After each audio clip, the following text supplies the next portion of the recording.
बूढ़ी माँ अपने बिस्तर पर बैठी थी, अपनी बहू के साथ बहस कर रही थी। अरे बहू, मुझे वो नींद की दवाई दे दे जो राकेश बेटा मुझे देता है, वरना मुझे नींद नहीं आएगी। बहू किसी हॉस्पिटल में नर्स थी और उसे पता था कि रोज़ रोज़ नींद की दवाई लेने का बहुत नुकसान होता है। बहू, नहीं माँ जी, मैं आपको नींद की गोली नहीं दूंगी। पता है लीवर पर कितना बुरा असर पड़ता है इस गोली का। माँ, अरे बहू, मुझे बिना गोली के नींद नहीं आती, जल्दी दे दे गोली। मेरा बेटा तो बिना मेरे पूछे ही मुझे दे देता है, पता नहीं मुझसे तेरी क्या दुश्मनी है। बहू, माँ जी, दुश्मनी कोई नहीं, बस मुझे आपकी सेहत की फिक्र है। बहू ने दिल में सोचा कि वो इन्हें रोज़ नींद की दवाई देते हैं। बहू अपने पति यानी कि माँ जी के बेटे को कोस रही थी और सोच रही थी कि रोज़ रोज़ नींद की दवाई देने की क्या ज़रूरत है, क्यों वो इनकी सेहत के साथ खिलवाड़ कर रहे हैं। कुछ ही देर में बेटा भी आ जाता है। बेटे को देखकर माँ ने आवाज़ लगाई, ओ बेटा, वो नींद की गोली तो दे दे। तेरी पत्नी जो कि डॉक्टरानी बनती है, उसने तो दी नहीं।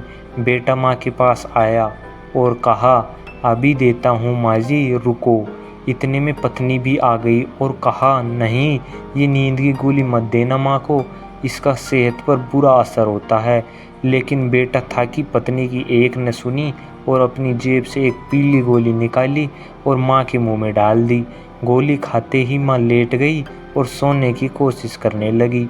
उधर बीवी अपने पति से बहस करने लगी और कहा, अरे आप क्यों माँ जी को रोज़ रोज़ नींद की गोली देते हो? क्या आपको उनकी सेहत की परवाह नहीं? क्या आपको नहीं पता इस गोली के कितने साइड इफ़ेक्ट्स होते हैं? आप ऐसा कैसे कर सकते हो? पति ने पत्नी को समझाते हुए गोलियां दिखाई और कहा, अरे मेरी माँ, ये मेरी बात तो सुनो, ये गोलियां मल्टीविटामिन्स और ताकत की हैं। माँ को ये गोलियां खाकर अच्छा लगता है और इसे उनकी आदत हो गई है। पत्नी 1 मिनट के लिए शांत हो गई और कहा, ऐसा क्यों करते हो आप? आपने बताया क्यों नहीं माँ जी को? ये तो धोखा हुआ। पति ने कहा, माँ ने बचपन में मेरे साथ भी बहुत धोखे किए हैं। जब मैं खाना नहीं खाता था तो धोखे से खिला देती थी, और जब मैं दवाई नहीं खाता था तो खाने में मिला देती थी। बस अपना बदला ले रहा हूँ।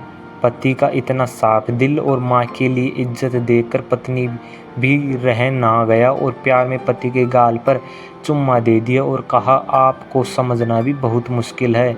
दोस्तों, ये हमने इसलिए लिखी है ताकि आज कि युवा पीढ़ी भी अपने माँ बाप के प्यार को समझे।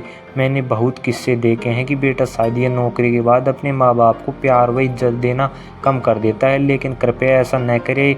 बूढ़ी उम्र आपकी उनका सहारा हो, उनके साथ दिन में थोड़ा वक्त ज़रूर बिताए, उन्हें अच्छा लगता है। अपने माँ बाप की कदर रखें दोस्तों।